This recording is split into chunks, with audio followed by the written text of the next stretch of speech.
각 사업장, 기관, 학교 등은 아파도 나온다라는 문화를 아프면 쉰다로 바뀔 수 있도록 근무 형태나 근무 여건을 개선하는 게 필요하겠습니다.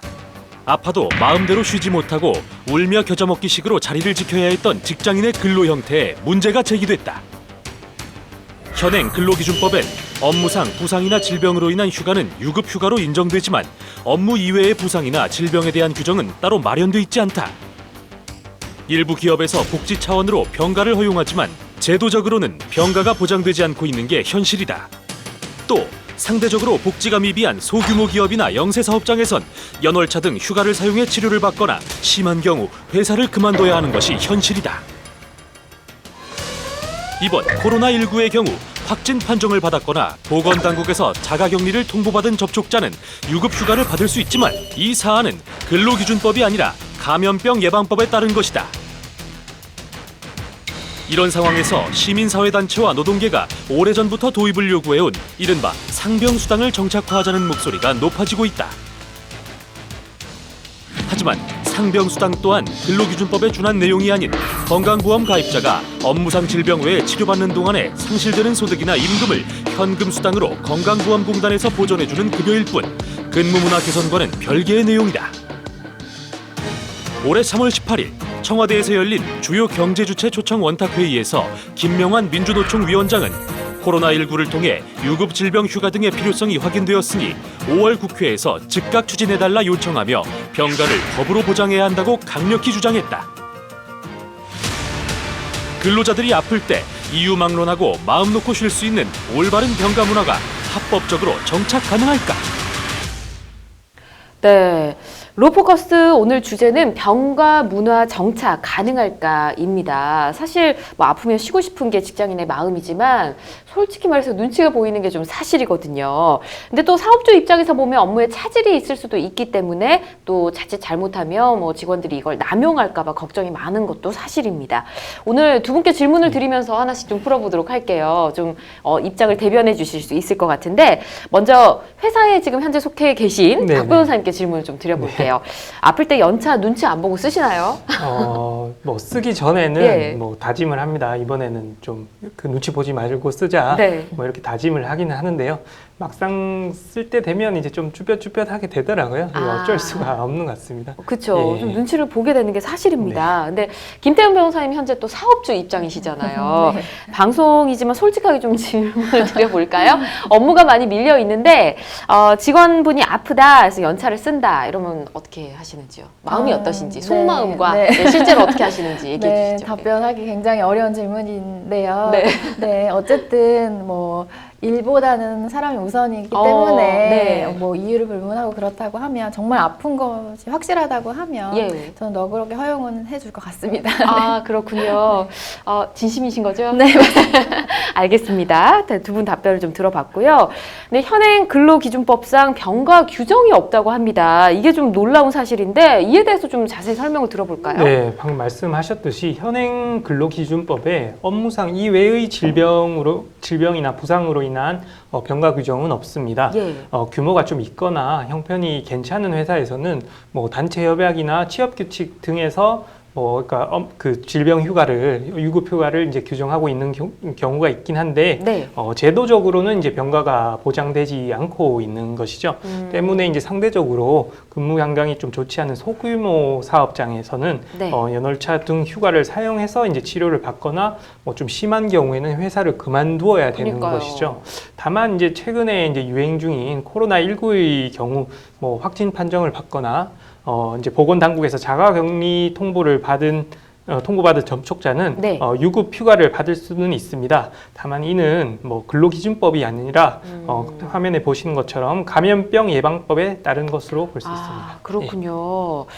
사실 이 근로기준법 개정에 대한 논의가 없었던 것은 아닌 것 같은데 왜 아직도 이런 제도적 장치가 마련되지 못한 건지 그것 좀 알아볼까요, 김 변호사님? 네. 법 개정의 논의가 없었던 것은 아닙니다. 실제로 노동자가 다치거나 아플 때 30일의 병가를 주는 근로기준법 개정안에 19대 국회 때 발의를 한 바가 있습니다. 네. 하지만 정부의 반대로 환경노동위원회에 법안 심사 소위 문턱을 넘지를 못했는데요. 전문가들은 병가 법제화가 일터의 문화를 바꾸는 데 도움이 될 수 있다고 보고 있습니다. 네.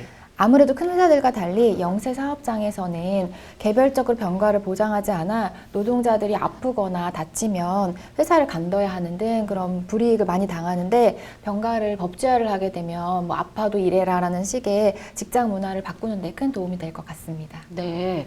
앞서 영상에서도 보셨지만 이 병가 문화 정착 일환으로 상병수당이 거론이 됐습니다. 이 상병수당 법적 근거가 어떻게 되는지 좀 짚어주시죠, 임 변호사님. 네네. 상병수당은 건강보험 가입자가 업무상 질병 외에 예. 일반적인 질병이랑 부상으로 이제 치료를 받는 동안에 상실되는 소득이나 임금을 현금 수당으로 건강보험공단에서 보전해주는 급여를 의미합니다.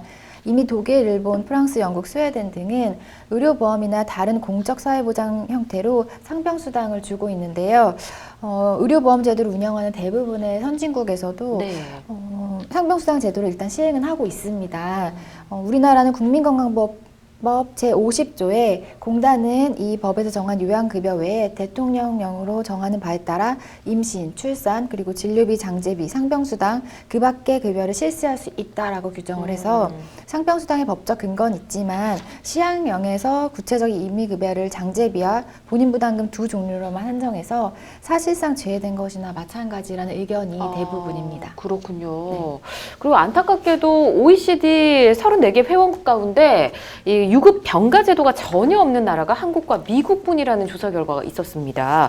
외국에서는 이 유급 휴가 제도를 좀 어떻게 운영하고 있는지 알아볼까요? OECD 회원국 대부분이 이제 예. 질병 초기에는 사용자가 책임지는 유급 병가 제도를 운영하고 있습니다. 네. 그리고 이제 질병 기간이 길어질 경우에는 사회보장 제도를 통한 장기 유급 휴가를 병행해서 제공하고 있습니다. 네. 구체적으로 살펴보면 네덜란드, 스페인, 터키 등은 유급 병가 시에 최소한의 임금 60%를 보장하고 있고, 네. 그 외 노르웨이, 덴마크, 스위스, 호주 등은 최소한 임금의 이제 80%를 지급하고 있습니다. 예. 유급 병가 기간도 법 규정이 없는 한국, 미국과는 달리 캐나다의 경우는 최소 3개월 이상, 그리스, 이탈리아는 최소 6개월 이상, 또 네덜란드, 독일, 헝가리 등은 최소 12개월 이상 보장하고 있습니다. 그렇군요. 한국과 미국만 이 제도가 없다니 좀 놀랍습니다. 아프면 일단 쉬는 게 맞는 것 같습니다. 또 한 업체에서는 발열 이상 증세가 있던 직원에게 해열제를 먹고 근무를 해라 이렇게 권했고요. 이 발열 증상이 있던 직원이 결국에는 코로나19 확진을 받아서 문제가 되기도 했었는데, 아프면 쉬는 문화 정착이 시급한 것 같습니다.